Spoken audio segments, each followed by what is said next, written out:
Good morning friends, आप सबों का हमारे चैनल के ट्यूटोरियल्स में स्वागत है। आइए आज हम लोग MIL हिंदी AEC 1 का जो है लॉन्ग आंसर क्वेश्चन को डिस्कस करते हैं। ठीक है, अगर आप हमारे चैनल पर नए हैं तो प्लीज़ चैनल को सब्सक्राइब कर लें। ठीक है, BA के छात्रों के लिए खास करके हिस्ट्री, ठीक है, ऑनर्स जो भी MIL हिंदी AEC 1 का भी हम टॉपिक लाए हैं। MGC का भी मैंने बहुत सारा वीडियो अपलोड कर दिया है। तो अगर आप चैनल पर नए हैं तो प्लीज़ चैनल को सब्सक्राइब कर लें और प्लेलिस्ट में जाकर के वीडियोस को आप देख सकते हैं। ठीक है, वीडियोस को अधिक से अधिक लोगों तक पहुंचाने का प्रयत्न करेंगे और अगर वीडियो आपको अच्छा लगेगा तो आप लाइक करेंगे, सब्सक्राइब कर लीजिए चैनल को। आइए हम लोग डिस्कस करते हैं एक लॉन्ग आंसर क्वेश्चन। राम वृक्ष बेनीपुरी द्वारा रचित गेहूँ और गुलाब लिखित निबंध का सारांश लिखिए, अथवा गेहूं और गुलाब किसका प्रतीक है स्पष्ट करें। राम वृक्ष बेनीपुरी द्वारा रचित गेहूं और गुलाब। राम वृक्ष बेनीपुरी ने गेहूं और गुलाब नामक निबंध लिखा है। ये भी आपके सिलेबस का पार्ट है, सेमेस्टर 1 BA सभी यूनिवर्सिटी। तो गेहूं और गुलाब किसका प्रतीक है स्पष्ट करें, या राम वृक्ष बेनीपुरी ने जो लिखा है गेहूं और गुलाब, इस निबंध का क्या लिखिए, सारांश लिखिए, सम्मरी लिखिए। तो स्वभाव के क्रांतिदर्शी, प्रखर चिंतक, महाप्राण लेखक और निर्भीक योद्धा तथा बहुमुखी प्रतिभा संपन्न कलाकार राम वृक्ष बेनीपुरी को अपनी गद्य शैली की प्रभावोत्पादकता के कारण ही कलम का जादूगर कहा गया है। आधुनिक युग के महान शब्द शिल्पियों में उनका नाम विशेष रूप से उल्लेखनीय है। स्वभाव और क्रांतिदर्शी, प्रखर चिंतक, महाप्राण लेखक और निर्भीक योद्धा तथा बहुमुखी प्रतिभा संपन्न कलाकार राम वृक्ष बेनीपुरी को अपनी गद्य शैली की प्रभाव उत्पादकता के कारण ही उन्हें कलम का क्या माना गया है, जादूगर माना गया है। स्वभाव से वो कैसे हैं, क्रांतिदर्शी, प्रखर चिंतक, महाप्राण लेखक, निर्भीक योद्धा, बहुमुखी प्रतिभा संपन्न कलाकार हैं राम वृक्ष बेनीपुरी, और अपनी गद्य शैली की प्रभाव उत्पादकता के कारण ही उन्हें कलम का क्या कहा गया, जादूगर कहा गया है। राम वृक्ष बेनीपुरी, उन्हीं के द्वारा लिखा गया है गेहूँ और गुलाब। आधुनिक युग के महान शब्द शिल्पियों में उनका नाम विशेष रूप से क्या है, उल्लेखनीय। गेहूँ और गुलाब बेनीपुरी का एक प्रसिद्ध शब्द चित्र है जिसमें उन्होंने यथार्थ और आदर्श के पारस्परिक मिलन के महत्व को रेखांकित किया है। प्रस्तुत शब्द चित्र जो गेहूं और गुलाब है, उनकी बहुचर्चित पुस्तक गेहूं और गुलाब में संकलित है। दरअसल यथार्थ और आदर्श के समन्वय से ही मानव जीवन प्रतिष्ठित हो सकता है। अतिशय यथार्थ अथवा अतिशय आदर्श जीवन की उपयोगिता को ध्वस्त कर देता है। मैं दोनों का संतुलन होना चाहिए, यथार्थ भी होना चाहिए, आदर्श भी होना चाहिए। सिर्फ यथार्थ रहेगा या सिर्फ आपका आदर्श रहेगा तो जीवन क्या हो जाएगा, ध्वस्त हो जाएगा। यथार्थ भी होना चाहिए और आदर्श भी,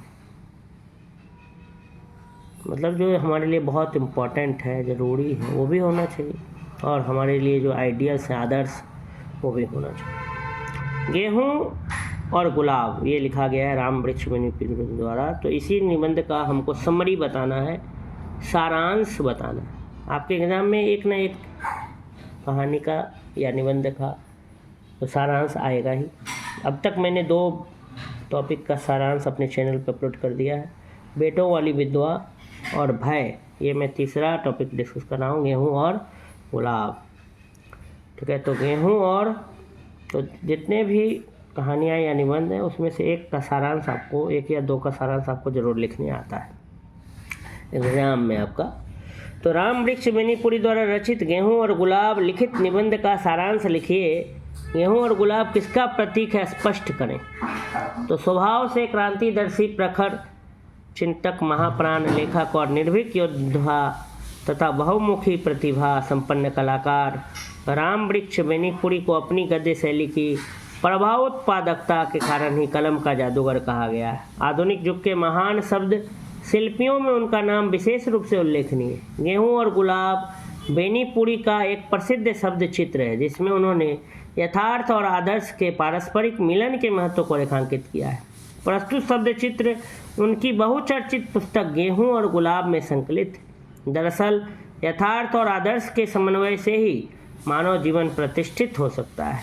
अतिशय यथार्थ अथवा अतिशय आदर्श जीवन की उपयोगिता को ध्वस्त कर देता है। गेहूं शरीर का द्योतक है तो गुलाब आत्मा का। गेहूं भौतिक है तो गुलाब आध्यात्मिक। गेहूं यथार्थ है तो गुलाब आदर्श शरीर की आत्मा। भौतिकता और अध्यात्मवाद तथा यथार्थ और आदर्श में सामंजस्य स्थापित किए बगैर समाज नहीं चल सकता। भूख मनुष्य में आदिम काल से रही है, किंतु क्षुधा तृप्ति के तुरंत बाद ही उसे कल्पना की मानसिक सरसता के संस्पर्श की भी आवश्यकता महसूस हुई। प्रकृति स्वयं ही क्षुधा तृप्ति के साथ साथ मानसिक आनंद की प्राप्ति के उपाय भी मनुष्य के लिए हमेशा लुटाती रही। मनुष्य की इसी मानसिक आनंद प्राप्ति की अभिलाषा इच्छा ने उसे अन्य पशुओं से भिन्न अस्तित्व में रखा है। मनुष्य अन्य पशुओं की अपेक्षा मानसिक रूप से सबल और विवेकशील है। इसी कारण वह सभी पशुओं पर आधिपत्य रखता है। बेनीपुरी जी के शब्दों में, मानव शरीर में पेट का स्थान नीचे है, हृदय का ऊपर और मस्तिष्क का सबसे ऊपर। पशुओं की तरह उसका पेट और मानस समानांतर रेखा है। जिस दिन वह सीधे तनकर खड़ा हो गया, मानस ने उसके पेट पर विजय की क्या की घोषणा। गेहूँ मनुष्य की मूलभूत आवश्यकताओं में से है, किंतु हमेशा उसकी कोशिश रही है कि वह गेहूँ पर विजय प्राप्त कर उपवास, व्रत, तपस्या आदि इसी के उपाय। बेनीपुरी जी कहते हैं कि जब तक मनुष्य के जीवन में गेहूँ और गुलाब का संतुलन रहा है, वह सुखी रहा है। लेकिन आज गुलाब उपेक्षित हो गया है, सिर्फ गेहूं पर लोगों का ध्यान चला गया है। विज्ञान के कारण मनुष्य की शारीरिक, गेहूं से तात्पर्य है सिर्फ पैसा कमाना, ठीक है, लोगों को अपना जो ज़रूरत है, जो नीड्स है, उसको पूरा करना। ये नहीं कि गेहूं मने सिर्फ वीट को यहाँ दर्शाया जा रहा। शब्द के पीछे का गूढ़ अर्थ हमें समझना होगा। लिखा है कि गुलाब आज उपेक्षित हो गया। विज्ञान के कारण मनुष्य की शारीरिक आवश्यकताओं की पूर्ति के साधनों में वृद्धि हो गई है, किंतु साथ ही उसमें मनुष्यता की जगह दानत्व हावी होता जा रहा है। मानव आज दानव बन गया है। इसका एकमात्र समाधान है कि इंद्रियों का संयमन और वृत्तियों का उन्नयन। शब्द चित्रकार बेनीपुरी जी की सदिच्छा है कि अब गेहूं की दुनिया अर्थात वह स्थूल दुनिया जो आर्थिक और राजनीतिक रूप से हम सब पर छाई हुई है, खत्म होने जा रही है और लोग एक मानस संसार अर्थात सांस्कृतिक जगत की स्थापना के प्रयास में रहे हैं, जिसे गुलाब की दुनिया कहा जा सकता है। बेनीपुरी जी के शब्द चित्र भाव, कल्पना और अनुभूति की त्रिवेणी है। इनके वाक्य सुक्ति का आनंद देते हैं। ये चलचित्र की भांति सजीव और गतिशील हैं। इसका कारण है कि उनकी सरल और गत्यात्मक भाषा। बेनीपुरी जी के प्रस्तुत शब्द चित्र में उनके समाजवादी दृष्टिकोण और क्रांतिकारी व्यक्तित्व की भी झलक मिलती है। कह रहा है कि गेहूं और गुलाब में, ये बेनीपुरी द्वारा रचित है, राम वृक्ष बेनीपुरी द्वारा, जिन्हें कलम का जादूगर कहा जाता है। वो कहते हैं कि गेहूं शरीर का क्या है, द्योतक है, शरीर को पोषण देता है, और गुलाब आत्मा का द्योतक है। गेहूं भौतिक है और गुलाब जो है वो आध्यात्मिक, ठीक है, स्पिरिचुअल है गुलाब, और गेहूं क्या है, फिजिकल है, भौतिक। गेहूं यथार्थ है तो गुलाब आदर्श, शरीर की आत्मा। गेहूं हमारा शरीर को, जो फिजिकली जो शरीर है उसको मतलब तृप्त करने का कोशिश करता है, और गुलाब हमारे मन को तृप्त करने का, आत्मा को तृप्त करने की कोशिश करता है। यथार्थ और आदर्श, आत्मा समझ लिए आदर्श हो गया, और ये शरीर जो हमें दिख रहा है भौतिक रूप से, ये यथार्थ हो गया। गेहूं यथार्थ है तो गुलाब आदर्श, शरीर की आत्मा। भौतिकता और अध्यात्मवाद तथा यथार्थ और आदर्श में सामंजस्य, कोऑर्डिनेशन स्थापित किए बगैर समाज नहीं चल सकता है। भूख मनुष्य में आदिम काल से रही है। भूख, हंगरनेस, ये इंसान में आदि मानव के काल से रही है, किंतु क्षुधा प्राप्त तृप्ति जब पेट भर जाता है तो उसके तुरंत बाद ही उसे, मनुष्य को, कल्पना की मानसिक सरसता के संस्पर्श की भी आवश्यकता महसूस हुई है। इंसान का जब पेट भरा रहता है, आराम से नींद लेता है, सपने भी देखना चालू कर देता है, इमेजिनेशन, कल्पना करता है। जब तक पेट नहीं भरा रहता है तो सबसे पहले उसको भूख उस पर हावी रहता है। देखिएगा आप, जब भूख लगा रहेगा तो पूरा आपको सिर्फ भूखे पर ध्यान जाएगा बार बार। भूखे पेट भजन नहीं हो, भूखे रहेगा तो पढ़ने में भी नहीं अच्छा लगेगा, मन नहीं लगेगा। तो भूख ऐसे ज़रूरी है, बहुत ज़रूरी है, यथार्थ है वो, परंतु भूख के साथ साथ हमें थोड़ा अध्यात्म पर भी ध्यान देना हो, जैसे धार्मिक क्रियाकलापों में भाग लेना चाहिए, समाज की भलाई के लिए भाग लेना चाहिए, ठीक है। फिर जो है हमारी मानसिक शांति, हमें इंटरनल पीस हमें कैसे मिलेगा उस पर भी हमें ध्यान देना चाहिए। सिर्फ एक्सटर्नली हम अपना पेट भरे जा रहे हैं और जीवित हैं इस पृथ्वी पर, तो पशु के समान है, परंतु हमें जो है पशु से भिन्न रखा गया है। वही लिखा है, अन्य पशुओं से हमें भिन्न अस्तित्व में रखा गया है।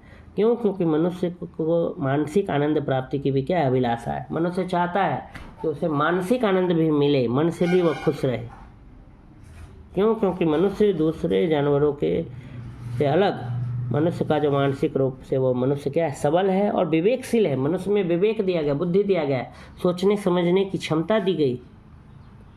क्या सुख है क्या दुख है वो मनुष्य डिसाइड कर सकता है, क्या अच्छा है उसके लिए, क्या बुरा है। वो तो वही कह रहा है कि गेहूँ शरीर का द्योतक है तो गुलाब आत्मा का, गेहूँ भौतिक है तो गुलाब आध्यात्मिक, गेहूँ यथार्थ है तो गुलाब आदर्श शरीर की आत्मा।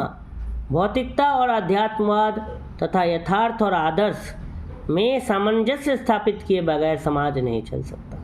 भूख मनुष्य में आदिम काल से रही है, किंतु क्षुधा तृप्ति, पेट जब भर जाता है उसके तुरंत बाद ही उसे कल्पना की, मतलब इमेजिनेशन की, मानसिक सरसता के संस्पर्श, माने कल्पना की जो मानसिक सरसता के संस्पर्श उसके दिमाग को छूता है। कौन? कल्पना, इमेजिनेशन, उसकी आवश्यकता भी महसूस हुई।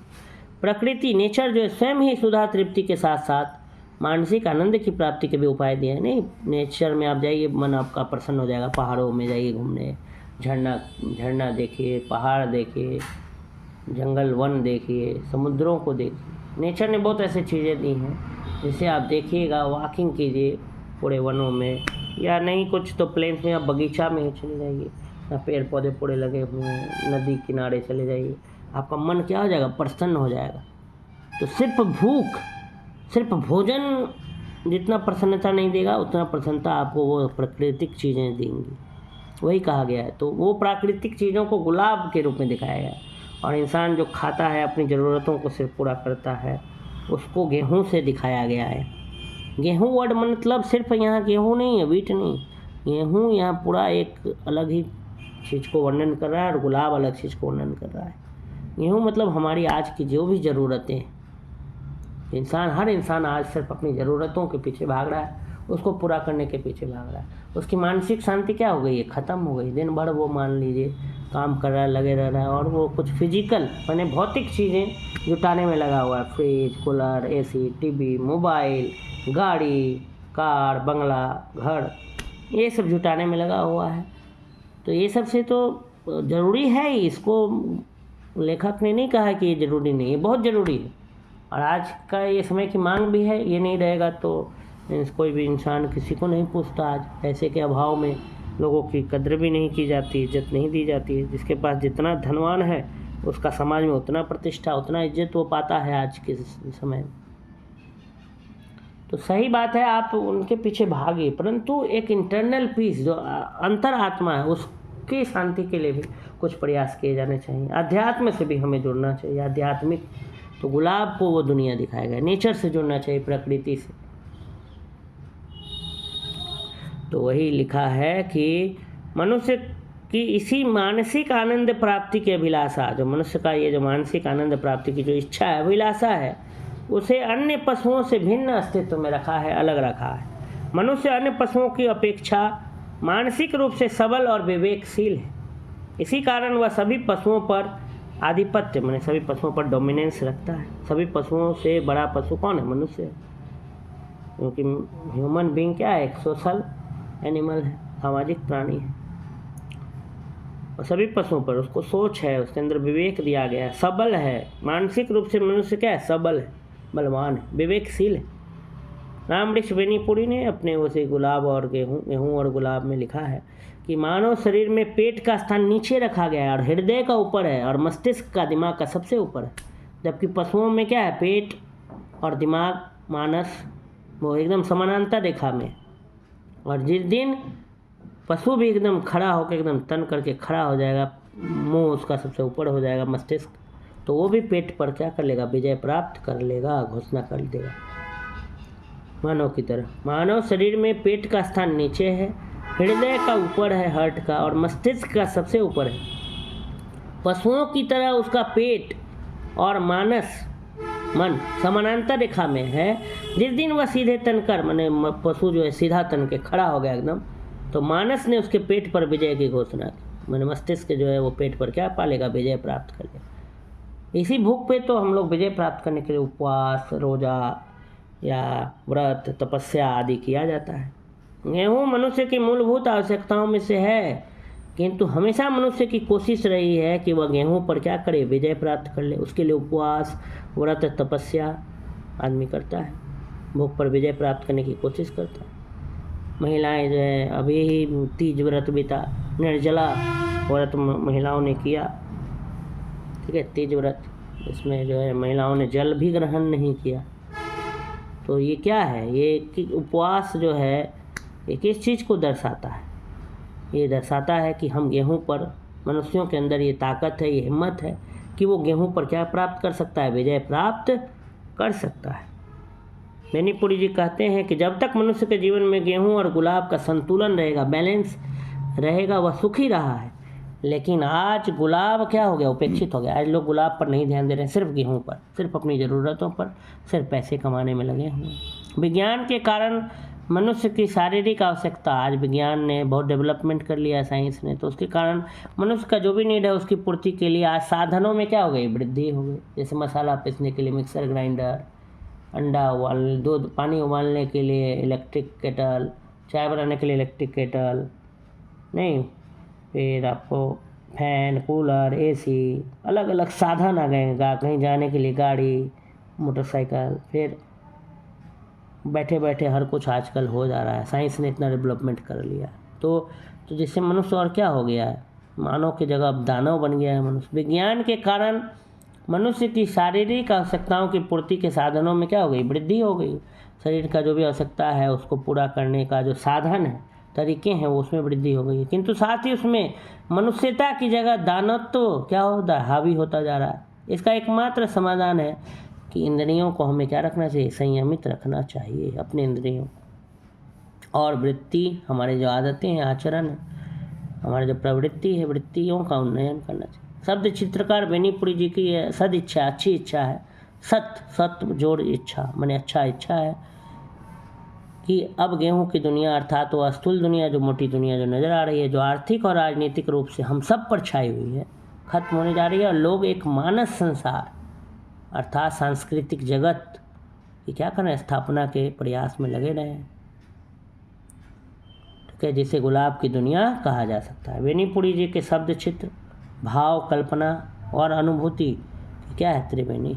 बेनीपुरी ने जो ये गेहूँ और गुलाब जो शब्द चित्र लिखा है, इसमें भाव है, कल्पना है और अनुभूति है। इन तीनों का त्रिवेणी संगम है, ये तीनों का, भाव, कल्पना और अनुभूति। एक्सपीरियंस, अनुभूति, कल्पना माने इमेजिनेशन, भाव मतलब इमोशन, ये तीनों आपको देखने को मिलेगा इस शब्द चित्र में। ये जो गेहूँ और गुलाब है, इनके वाक्य सूक्ति का आनंद देते हैं, अच्छे वाक्य, सूक्ति। इनकी बातें चलचित्र की भांति, फिल्म की तरह सजीव हैं, गतिशील हैं, चलते रहते हैं, मोशन। इसका कारण है कि उनकी सरल और गद्यात्मक भाषा। बेनीपुरी जी की प्रस्तुत शब्द चित्र में उनके समाजवादी दृष्टिकोण और क्रांतिकारी व्यक्तित्व की झलक मिलती, ठीक है। तो इस प्रकार से हमने गेहूं और गुलाब, जो शीर्षक था गेहूं और गुलाब के बारे में, ये जो निबंध था, इसका सारांश हमने देख लिया। तो अगर आप सबको ये वीडियो अच्छा लगा हो तो प्लीज़ अधिक से अधिक लोगों तक शेयर करें, स्पेशली बीए के स्टूडेंट्स तक ज़रूर पहुंचाएं, ठीक है, जो भी बैचलर इन आर्ट्स की पढ़ाई कर रहे हैं, सेमेस्टर 1 में किसी भी यूनिवर्सिटीज़ में, MIL हिंदी AEC 1, ठीक है, एबिलिटी इन्हेंसमेंट कोर्स 1 के तहत ये है, ठीक है। तो आज हमने एक टॉपिक जो है उसको डिस्कस किया, गेहूं और गुलाब। तो आप सबों का हमारे चैनल में जुड़ने के लिए पुनः एक बार आप सबों का धन्यवाद, बहुत बहुत आभार।